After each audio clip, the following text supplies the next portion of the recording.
On that note as well, to put Wilsa on the spotlight, I think I think our law states that regardless of any situation or complexity situation, a complex situation, custody of minor children lies with the mother, right?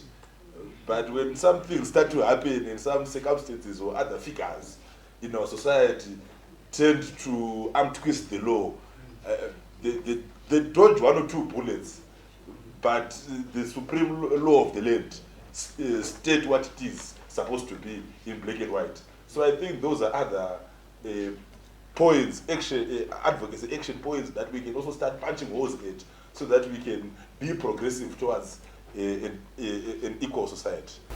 Wilson, you did a great job when those women demonstrated because their husbands were not being paid for 3 years. You supported them, although a politician rejected the struggle. I think what you did in one, if it could be cascaded to other communities, women, they've got power. I don't know, sometimes maybe it's a myth, or I don't know, but to material what women have got power if they are united. I don't know, maybe let's go back to basics in terms of education, in terms of skills development. Maybe from that angle, I think these communities, they could flourish with the love and respect again.